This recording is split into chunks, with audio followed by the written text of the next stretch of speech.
This time last year, we pretty much knew who was going to be Game of the Year. We had a couple front runners, and we basically had singled out Expedition 33 as being the one that was going to take it all home, and they did.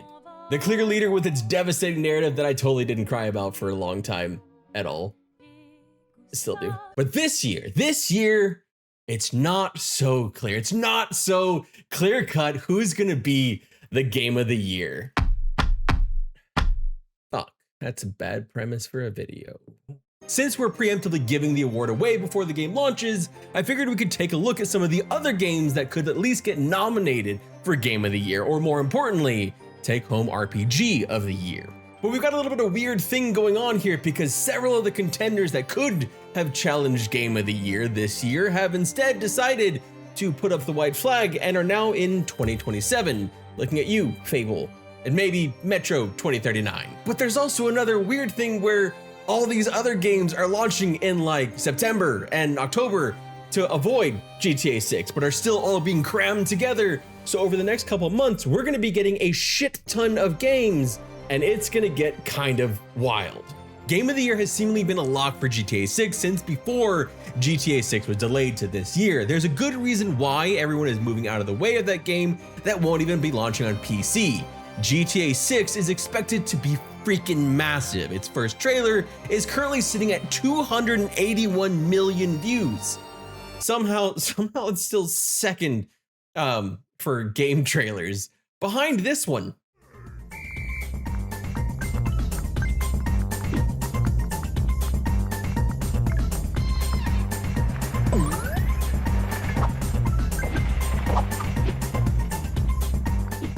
We really are just a simple species. But there are some games that might make it at least a little bit interesting. We'll start with one that was kind of just recently announced, Legend of Zelda Ocarina of Time, the remake.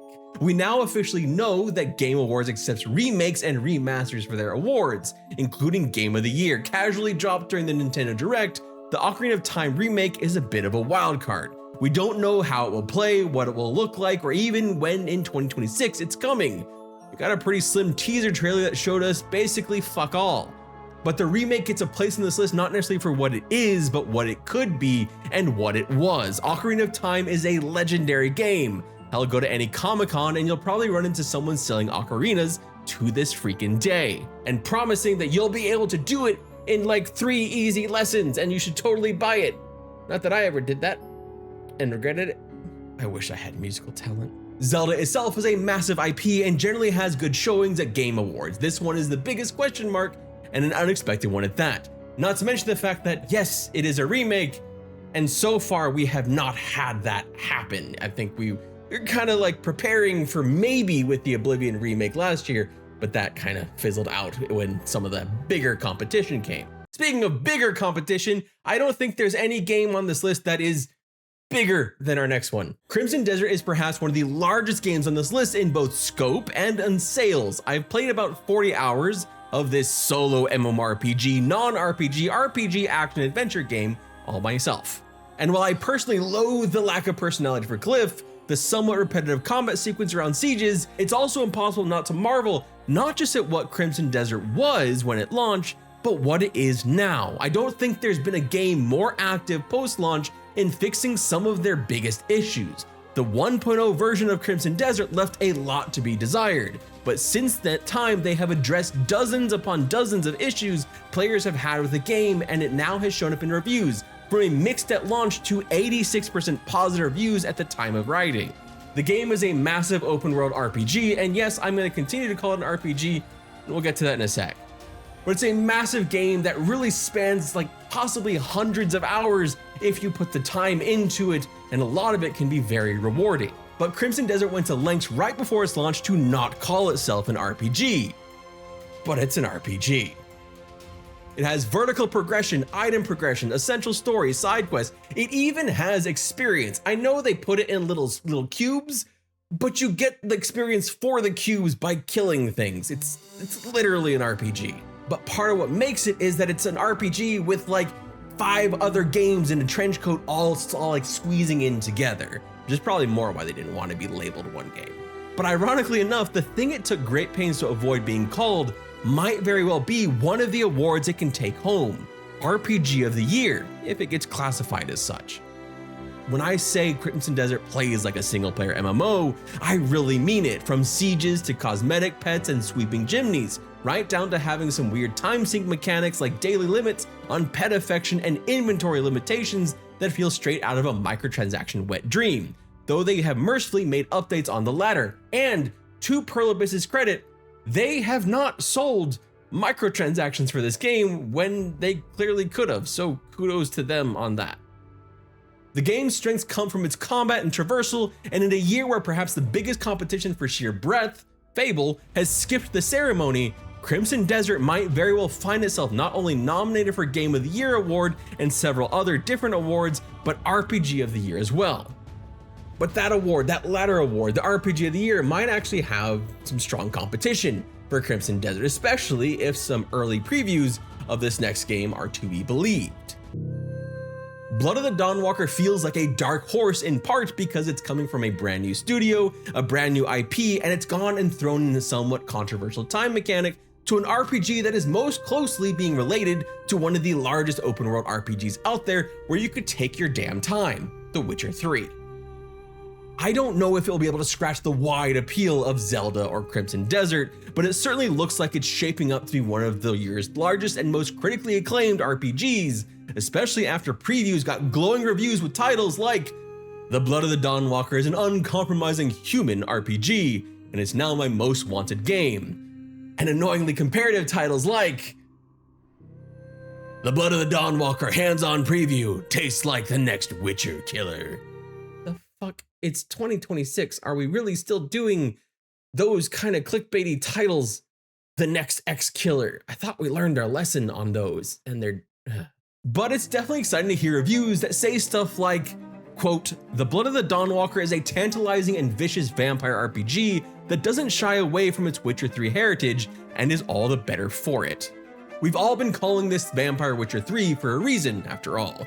Blood of the Dawnwalker is the upcoming open-world vampire RPG from former CD Projekt Red devs that is being compared to the past Game of the Year winner, Witcher 3, for its darker tone, open-world, brooding protagonist, and overall game structure, with the primary differences seeming to be combat, which instead uses a directional system closer to KCD, and its time system, where as you decide to complete quests or do side quests, in-game you will be advancing a kind of a clock, not a ticking clock, but like a resource, like time as a resource. That's kind of, for a lot of people, feeling a little bit confining, but it might actually end up working for this game, more adding kind of a sense of urgency, but still letting you explore. A debut title is risky, especially with a brand new IP, but if Expedition 33 shows us anything, new studios with veteran developers can do very big things. I think just given the fact that this is very, very clearly an RPG, this might currently be the one that is the most clear frontrunner for RPG of the Year. If it can land its launch, I think it has a very strong chance in that category. And honestly, it's my favorite to win RPG of the Year, because it's just so clearly defined as an RPG and is one that really I've been looking forward to so damn much that I went ahead and bought the freaking collector's edition. So I may be a little biased. You didn't come here for an unbiased opinion, right? Our next title, though, is one you just can't count out because it's Capcom, and I know better now than to count out Capcom in anything. Resident Evil Requiem, with 96% positive review rating with over 50,000 reviews, the Resident Evil winning streak seems to just be rolling on down those creepy as fuck train tracks full of disturbing all too real visuals. Leon's return to Raccoon City was well received, and while I don't necessarily think this is a chance of upsetting GTA 6, I wouldn't be remotely shocked to see it nominated and being one of the favorites, or winning in some other categories. Capcom has a formula with Resident Evil now. They know how to really just make it work. They know how to bring a chilling, creepy story to life in a way that is utterly addicting, that makes you just want to play. Not to mention, again, bringing back some fan favorite characters, a little bit of nostalgia mixed with a lot of new stuff, and it was just handled very well, and it was done very well, and it was polished.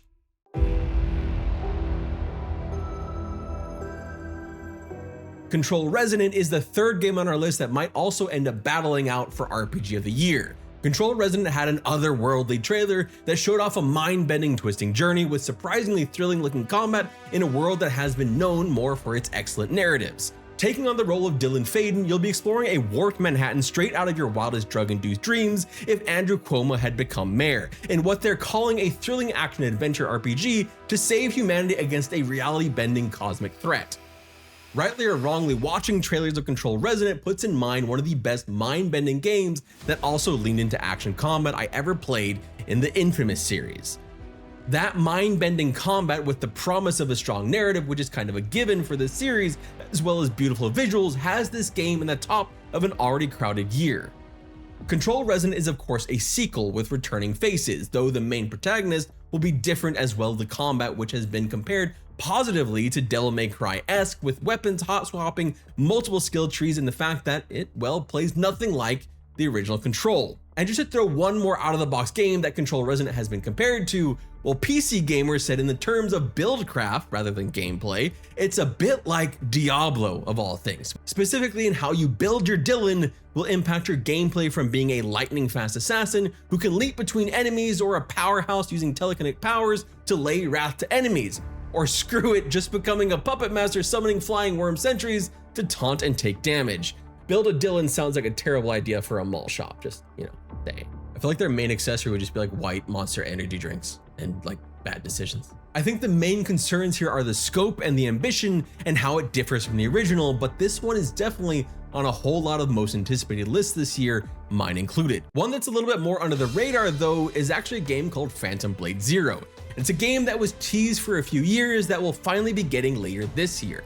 The action-adventure game looks to bring a dark, brutal wuxia tale to people across platforms this October from S-Game. It's promised to be a handcrafted game with extreme attention to detail, as they recently released an anti-Gen AI post that explained all the extra lengths they went to create combat styles by watching and mocapping real martial artists, using actual swordsmiths to forge real replicas of swords in the game to better understand their weight, full 3D scans and facial capture animations of their English and Chinese language cast, and even hand-drawn paper maps. The game uses a combat style they're calling Kung Fu Punk that looks flashy and exhilarating, but it's not a Souls-like game. This sounds like it's more in line with, say, God of War. The story and the experience seem more important than just bashing your head against a wall, which bashing your head against a wall can be fun, but that's not what this game seems to be about. In Phantom Blade Zero, you have a set protagonist, Soul. You have been framed for the death of your master and have 66 days to live.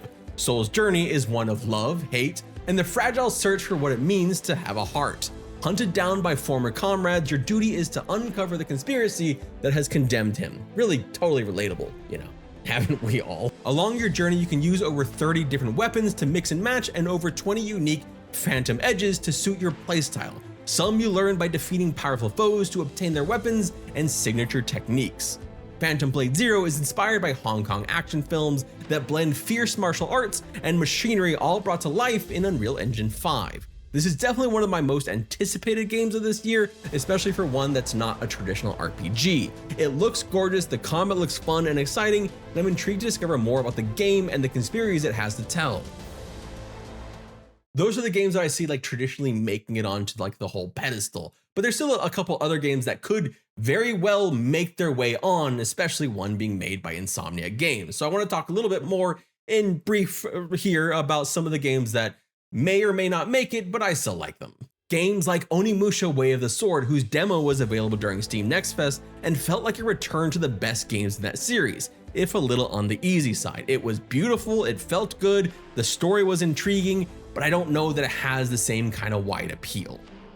Star Wars Zero Company, which seems to be more RPG than initially thought, but even with a strong IP, experienced developers, and even Anakin freaking Skywalker, I don't know that it'll be enough to splash on the stage, even if it's one of my personal most anticipated games of the year. I think the one that has the most chance though to jump out of this little like collection here into the actual awards is probably going to be Insomniac's Wolverine, which I think is, as long as they can like land it, I think a lot of people will enjoy that game with an iconic character, a proven brand of making superhero games that people actually like, and actually making something that feels satisfying to play.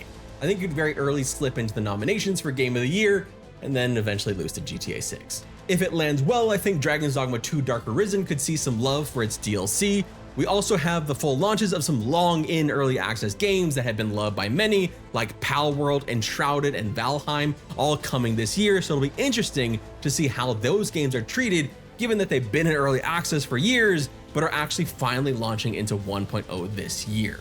Oh yeah, and RuneScape Dragon Wilds as well, but I think that one's a little bit lower on the survival totem pole. But now I want to hear from you. What games did I leave off this list that you want on the list? Or what's your personal game of the year? Let us know down in the comment section below, and just please don't be a dick. That's all I ask. But let us know what you're looking forward to this year, because over the next couple of months, there are tons and tons of good game titles coming out. My name is David Flynn. Thank you so much for watching, and I hope you have an absolutely wonderful day, and I will see you all soon. I'm going to go get a drink of water.